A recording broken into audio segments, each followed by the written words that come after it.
complementar está en Isaías 7 del 10 al 17. Lo pueden leer con más paciencia, incluso después del mensaje.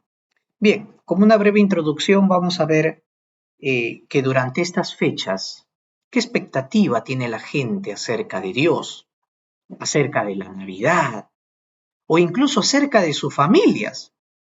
Porque incluso si no celebran la Navidad y son de la postura de que no, pues la celebran en torno a algo, pero que celebran, la celebran. Celebran su yo, celebran el fin de un año más, celebran sus éxitos, celebran que están con familia, pero algo han de celebrar. Entonces, la pregunta es, ¿qué estoy celebrando?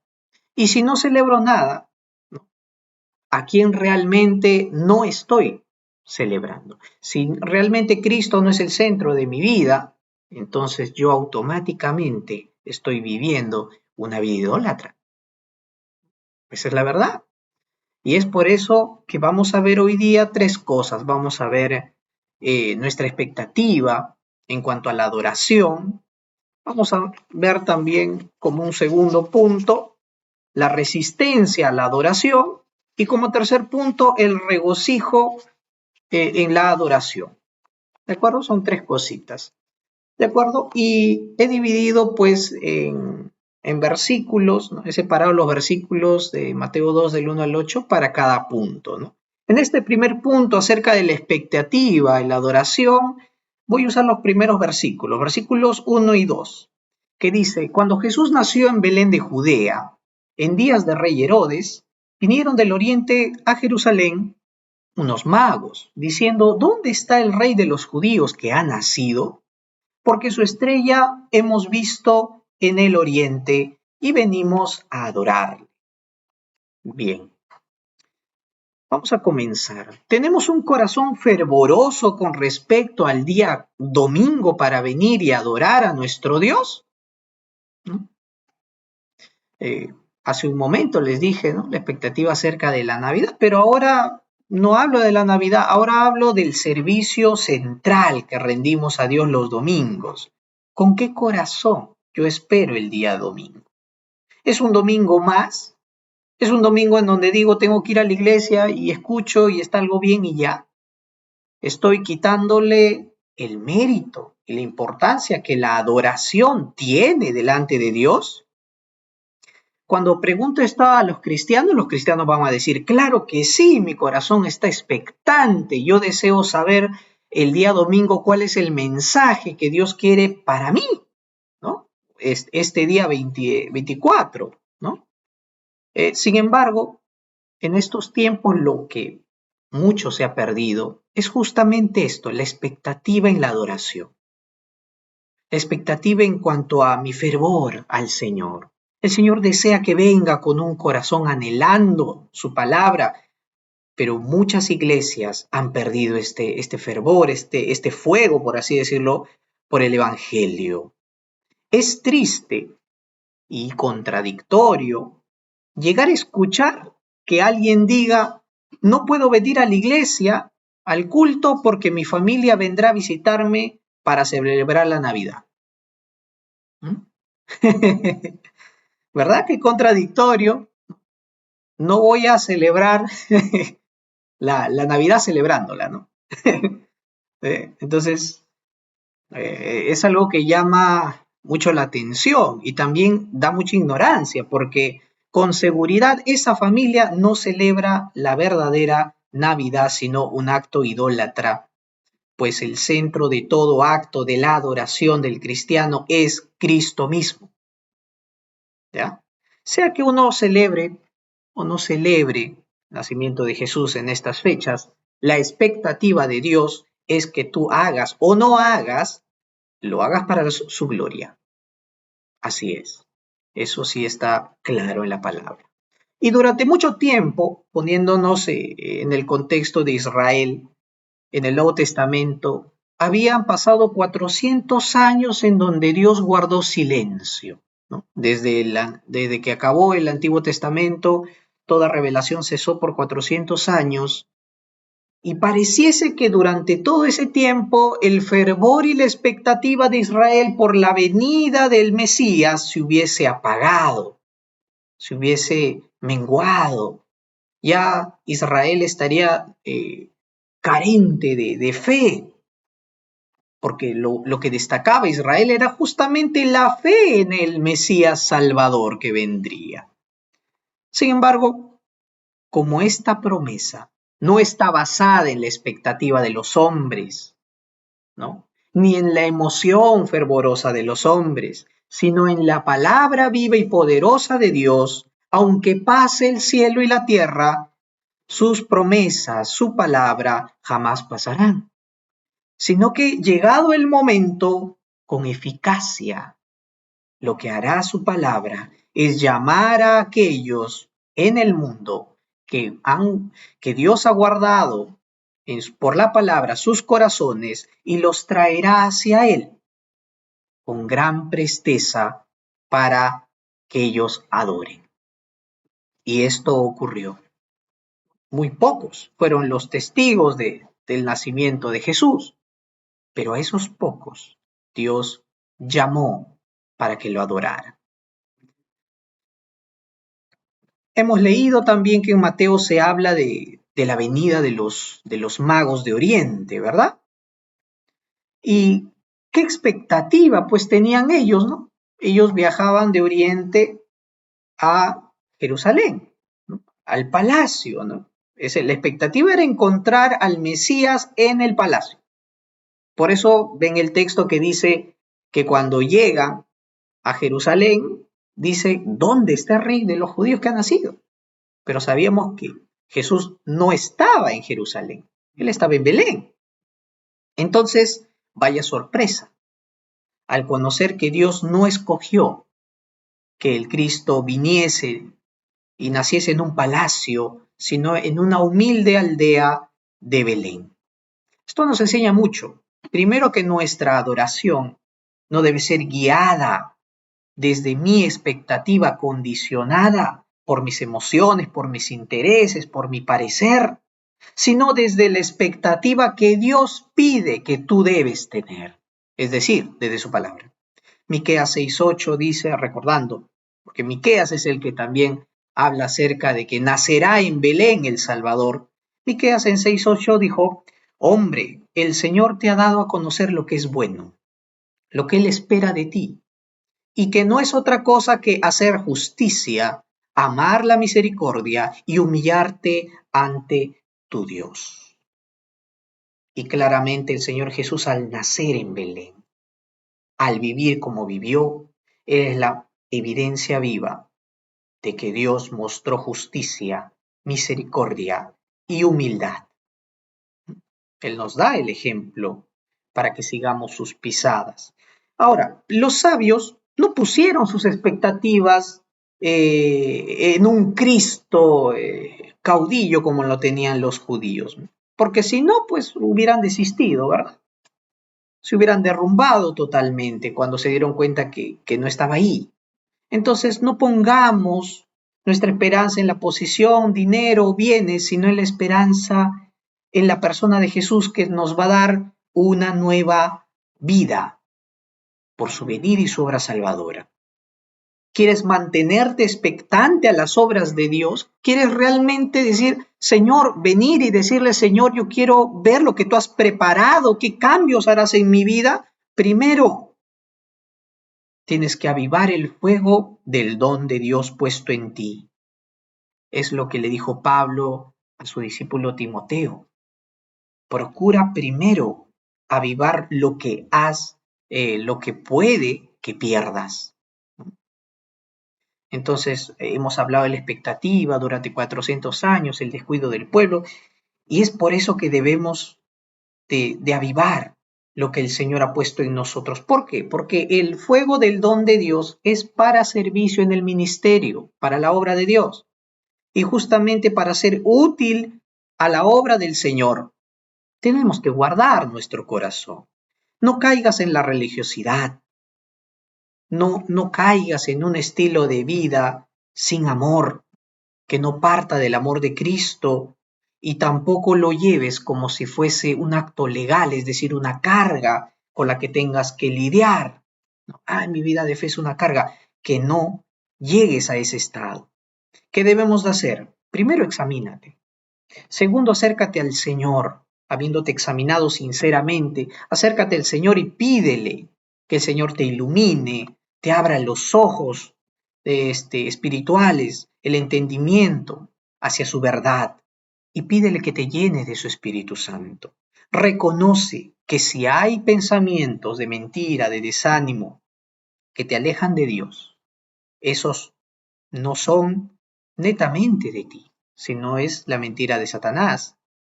Y también lo que debes de hacer es no centrarte en ellos, sino comenzar a tener tu tiempo especial con Dios. De esa manera el Señor va a obrar y vas a tener un corazón pues que arda, que queme realmente, que anhele, porque esas son figuras, ¿no? Que anheles la adoración al Señor.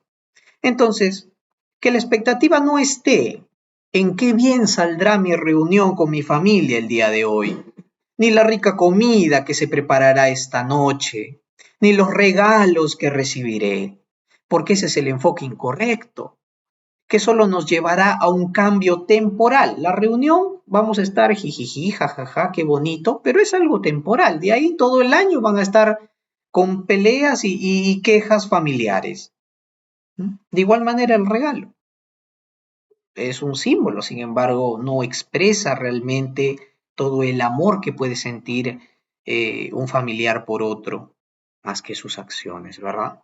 Entonces, pon pon en Cristo como el centro de tus expectativas y verás los cambios que Él hará en ti, en tu entorno, y así tú podrás escuchar claramente cómo se glorifica a Dios, cómo esas personas llegan a dar gloria a Dios.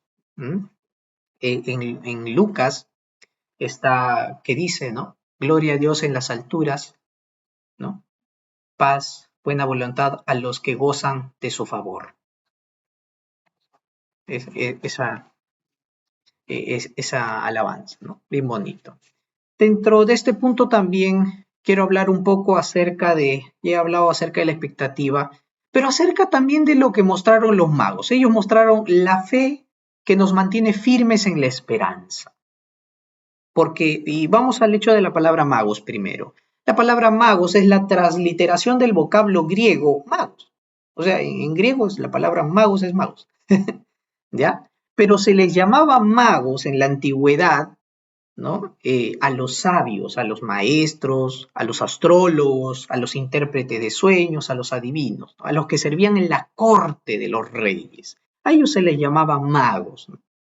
Entonces, es muy probable que este término sea usado para sabios, y la Reina Valera contemporánea lo expresa mejor diciendo los sabios de Oriente.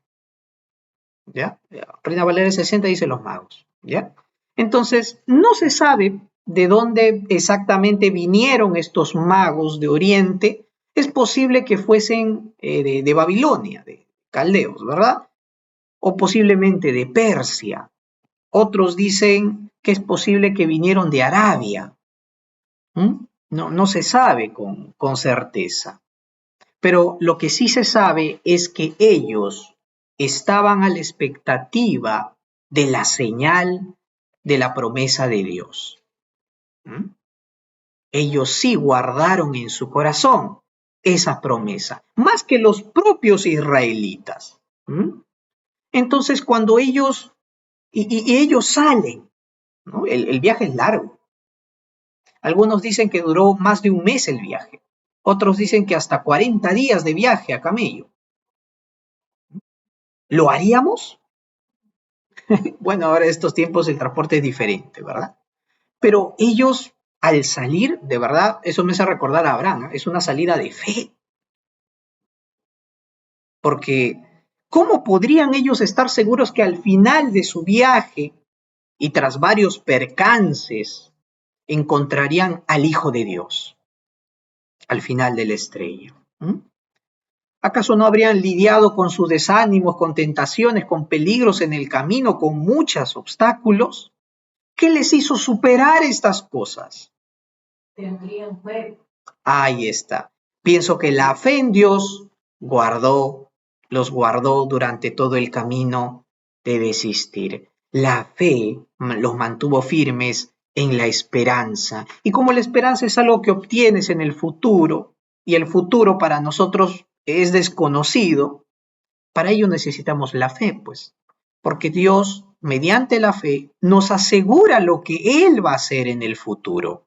La esperanza de la Biblia tiene como fundamento la fe puesta en Cristo, no la fe sola flotando, sino la fe en Cristo y en sus promesas. Y nos da la certeza de que Dios nunca faltará a ninguna de ellas. Dios te asegura que cada una de las promesas hechas a tu vida se cumplirán, si tú crees en ellas.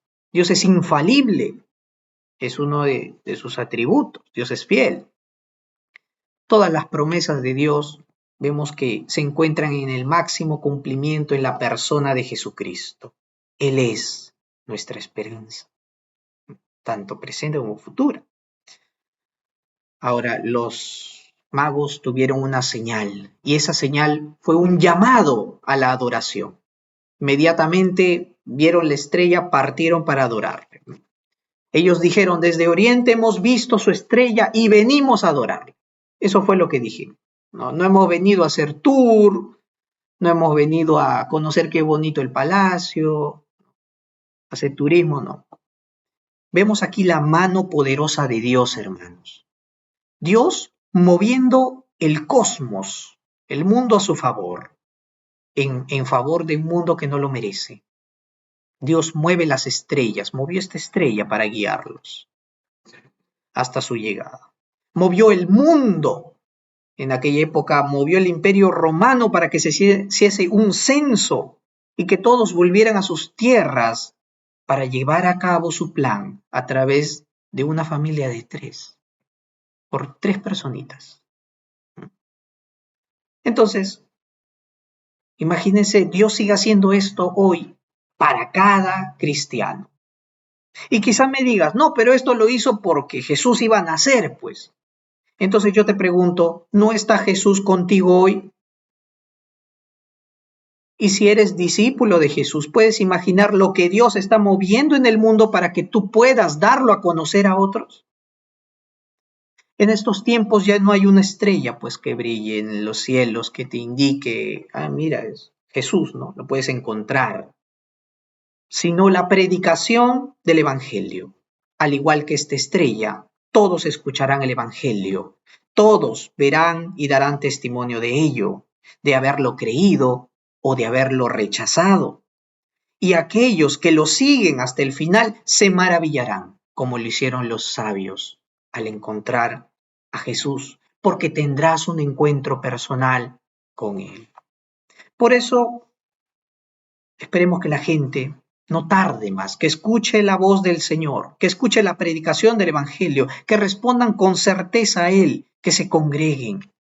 Y los que se congregan, que se disipulen, porque todos han sido llamados para servirle y para adorarle. Lo segundo que vamos a ver ahora es la resistencia a la adoración, de los versículos 3 al 8. Dice, oyendo esto, el rey Herodes se turbó y toda Jerusalén con él.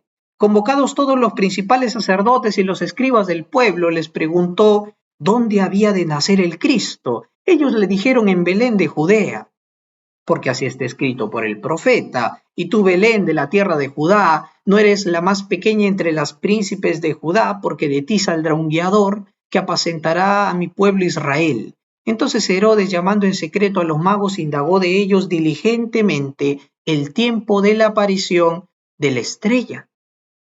Y enviándolos a Belén les dijo, id allá y averiguad también con diligencia acerca del niño, y cuando lo halléis, hacedmelo saber para que yo también vaya y lo adore.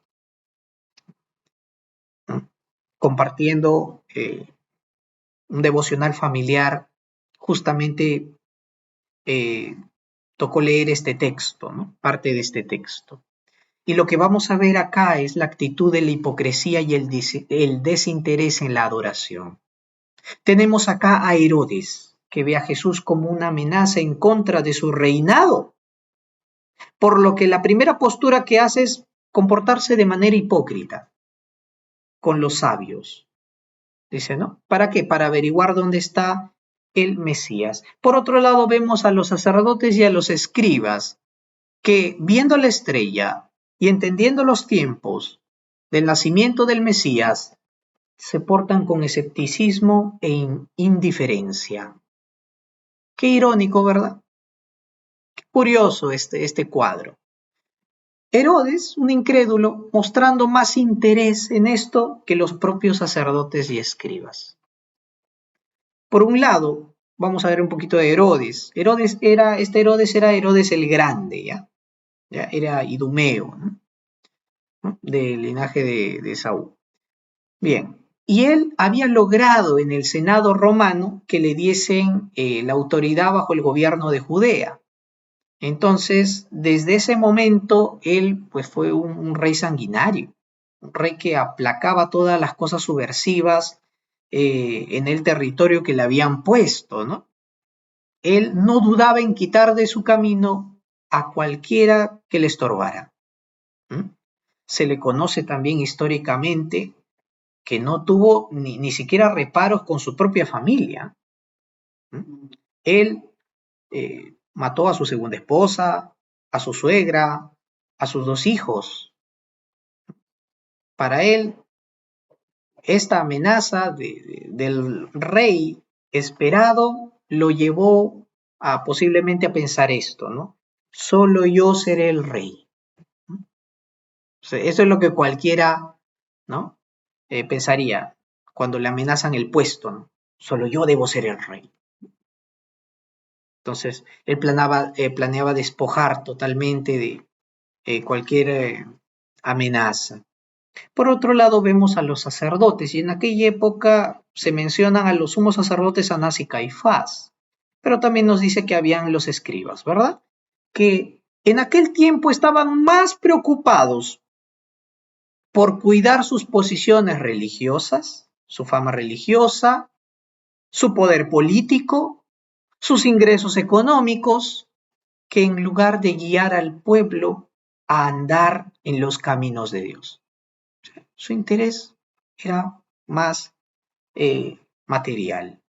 Entonces había un gran abandono espiritual ahí. Por eso lo que hace que fracase nuestra adoración es cuando cedemos a la hipocresía y al desinterés. Claro, la hipocresía es un acto fingido, pues. Yo puedo fingir que me interesa algo, que me interesan las cosas de Dios, pero cuando mi vida refleja un total interés, estoy actuando con hipocresía. Estoy diciendo, sí, Dios, yo te creo, pero estoy alejándome. ¿Qué situaciones entonces me pueden estar llevando a estas actitudes? ¿Consideras a Cristo una molestia, una carga? ¿O no te causa ninguna preocupación? ¿No? Si recibes la palabra o no, si eres diligente o no en las cosas de Dios. Tengamos mucho cuidado. Y se ha leído Isaías capítulo 7, ¿no? Del reinado de Asa, ¿verdad?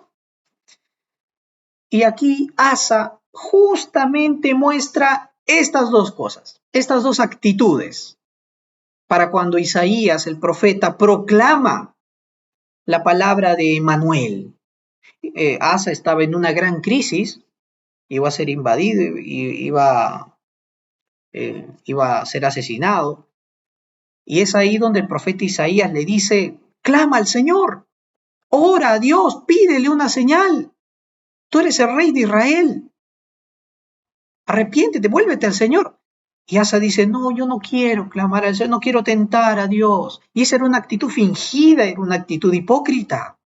¿Por qué? Porque en su corazón él quería seguir apoyándose en las fuerzas de las naciones extranjeras. Él decía, no necesito a Dios. Con tal de que me ayuden los países vecinos no hay problema. Había un total desinterés en la revelación espiritual, en la ayuda que Dios le podía dar, y una total hipocresía. Sin embargo, a pesar de ese entorno, a pesar de que él no pidió una respuesta ni ayuda a Dios, Dios se la dio. y lo dio por amor a sí mismo, no por la incredulidad. Y lo dio. Dijo, la Virgen concebirá y dará a luz un hijo y llamará su nombre Emmanuel, que traducido es Dios con nosotros. Y claro, esta profecía era futura. De la descendencia de los reyes vendría Dios hecho hombre, nacido de una doncella, una mujer que todavía no se había casado. Ahora, debemos de adoptar una actitud sincera y ferviente cuando vengamos a adorar a Dios y debemos de verlo como Él es. Porque hemos leído del 3 al 8 aquí y cómo describen al Mesías. Dice que Él es, versículo 6-7 nos dice que Él es el príncipe guiador, Él es el pastor, ¿no? Dice, ahí le he puesto pastor, ¿por qué? Porque es justamente, dice, apacentará mi pueblo, ¿no? Y gobernador de Israel. Nuestra actitud hacia la adoración a Dios debe ser justamente sabiendo que tú te acercas al príncipe del mundo, al gobernador de tu vida, al pastor de tu vida, al que te va a guiar. Por eso debes estar expectante. El alcance del gobierno del Cristo no solo sería en Israel, sino sería el Rey universal. Es por eso que se dan cuenta que vienen los magos de Oriente de fuera de Israel. Fuera de Israel vienen a adorarle. ¿Qué quiere decir? Porque Él no es solamente el Dios de los judíos, sino también el Dios de los gentiles, el Rey del mundo. Ahora, vamos al tercer punto, el regocijo de la adoración. Versículos del 9 al 12. Dice la palabra, ellos habiendo oído al rey se fueron. He aquí la estrella que había visto en el oriente iba delante de ellos hasta que llegando se detuvo sobre donde estaba el niño. Y al ver la estrella se regocijaron con muy grande gozo. Al entrar en la casa, vieron al niño con su madre María y postrándose lo adoraron y abriendo sus tesoros le ofrecieron presentes, oro, incienso y mirra. Pero siendo avisados por revelación en sueños que no volviesen a Herodes, regresaron a su tierra por otro camino. ¿Qué causa la adoración, hermanos?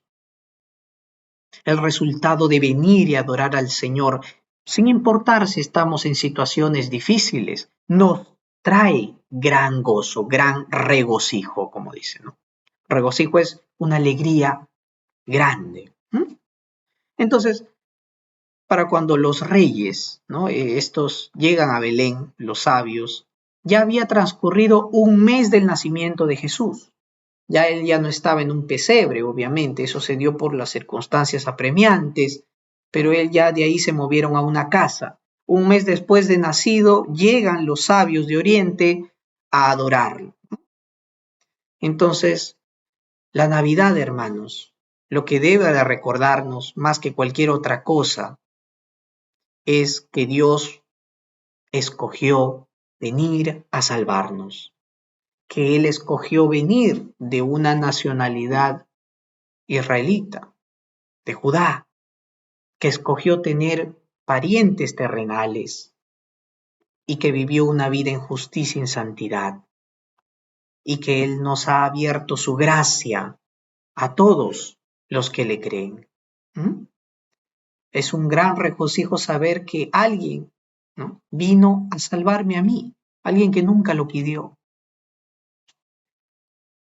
Filipenses capítulo 4, versículo 4, el apóstol Pablo le dice a la iglesia desde la prisión en Roma, les dice, regocíjense en el Señor siempre. Otra vez les digo, regocíjense. ¿Por qué? Porque la situación que estaban pasando Pablo era muy triste. ¿Y en qué debemos de regocijarnos entonces cuando adoramos al Señor? Debemos regocijarnos en el hecho de la salvación que trae Jesús como respuesta milagrosa, como lo hizo Ana en 1 Samuel 2:1. Ella dijo, mi corazón se regocija en el Señor, mi fortaleza en el Señor se exalta. Mi boca sin temor habla contra mis enemigos por cuanto me regocijo en tu salvación. También regocijémonos en el hecho de que esta es una respuesta misericordiosa, como dice el Salmo 32:11. Al malvado le esperan muchas aflicciones. Este es el versículo 10. Pero la misericordia del Señor acompaña a todos los que confíen en Él. El versículo 11 dice, ustedes, hombres justos, alégrense, regocíjense en el Señor. Y ustedes, los de recto corazón, canten todos llenos de alegría. Sin el versículo 10 no entenderían el 11, por eso lo puse junto. Y también regocijémonos en la salvación de Cristo como una provisión salvadora en momentos de crisis. Habacuc 3:18.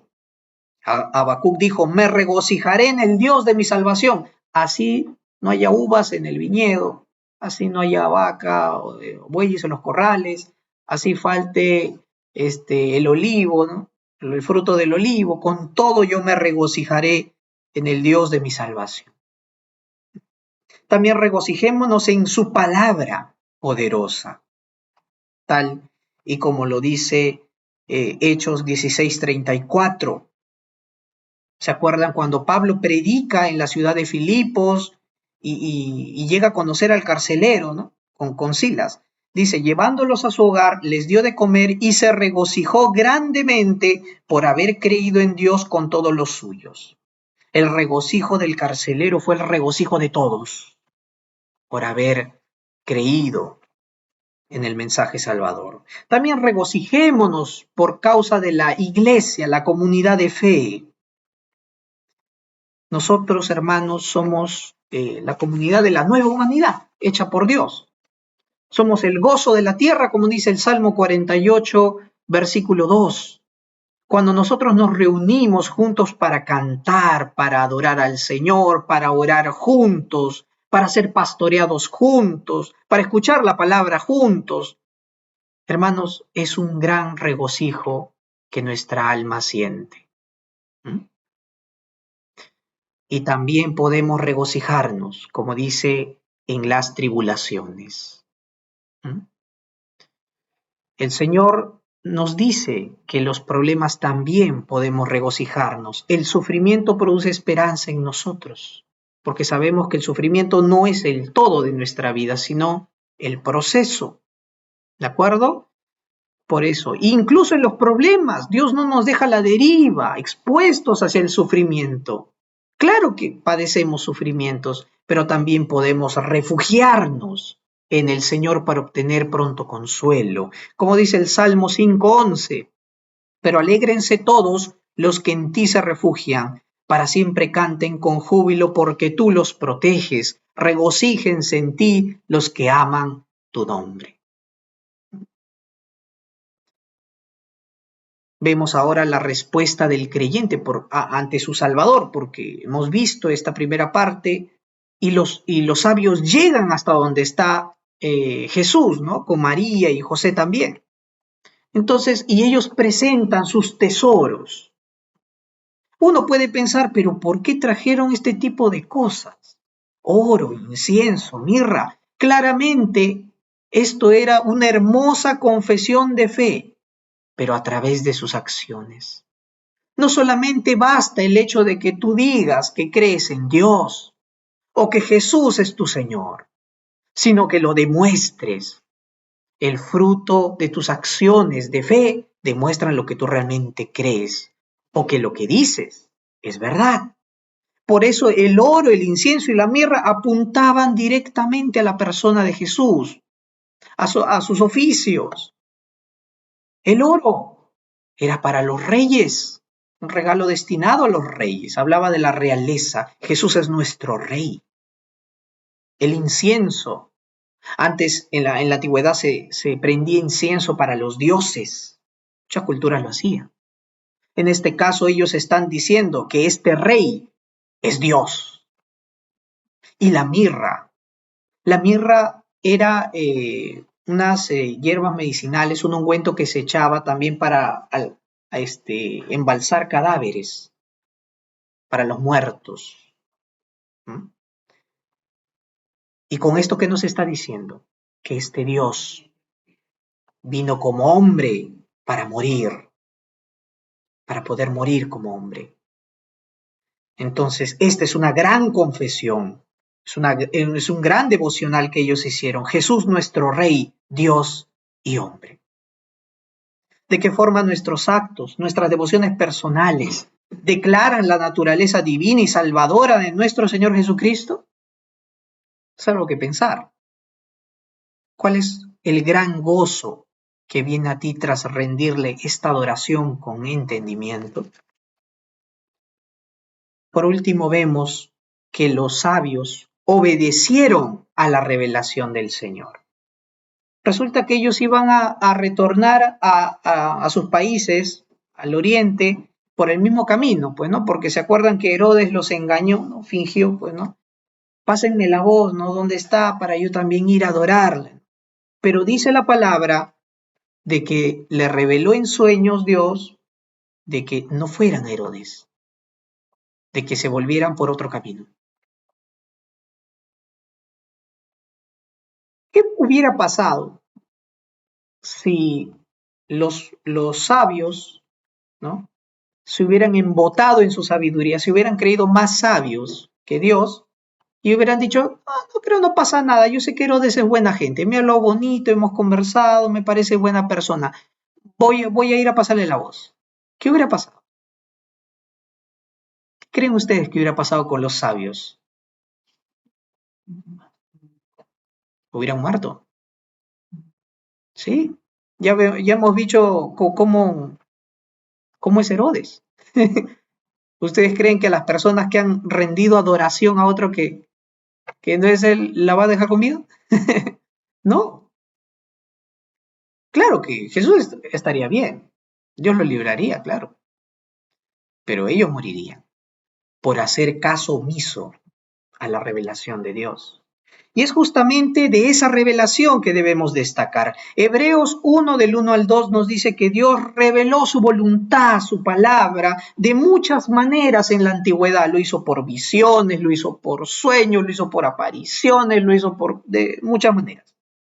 Les hablaba directo con una voz a sus profetas, pero dice esta palabra de Hebreos que eso ya cesó, porque la revelación final está en Jesucristo. La revelación final es Cristo mismo.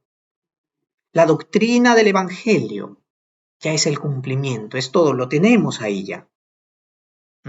Entonces, nosotros debemos de prestar mucha importancia al Evangelio y no menospreciarla, tampoco hacer caso omiso de ella. Porque si yo descuido el Evangelio, creyéndome más sabio que los sabios de Oriente, pereceré. Pero aquel que realmente ha creído, entonces esa doctrina lo salvará. Tenemos la revelación final de Dios, la Biblia está completa, no hay más revelación ajena a los 66 libros que tenemos. ¿Qué testimonio necesita la gente escuchar? Porque los sabios volvieron a Oriente. ¿Y ustedes creen que las personas que se han topado con Jesús se van a quedar calladas? ¿No van a hablar de Él? ¿No van a dar testimonio de lo que vieron, de lo que escucharon? Si vemos todos los evangelios, las personas que se encontraban con Jesús hablaban de Jesús, hablaban lo que Él había hecho en sus vidas. Y estos sabios no iban a ser la excepción. Por lo tanto, ¿qué testimonio tú debes de transmitir? No otro, sino este evangelio, que trae con Cristo consigo mismo el llamado a un arrepentimiento sincero y a una nueva vida. Vamos a orar. Amado Señor, te damos gracias. Gracias, Padre Celestial, porque eres tú, Señor, quien nos enseñas palabra. Te pedimos que podamos recordar, Señor, y meditándolo durante la semana. Ayúdanos a vivir una vida que tiene la expectativa puesta, Señor, en las obras que tú harás, en la adoración que deseamos recibir, que darte, digo, Señor. Gracias también por cuidar nuestros corazones, guárdanos de una fe fingida, de una hipocresía, guárdanos del desinterés de las cosas de Dios, cuídanos, Señor. también te pedimos que seas tú, Señor, obrando en nuestros corazones para perseverar en esta fe. Oramos pidiéndotelo en el nombre de nuestro Señor y Salvador Jesucristo. Amén.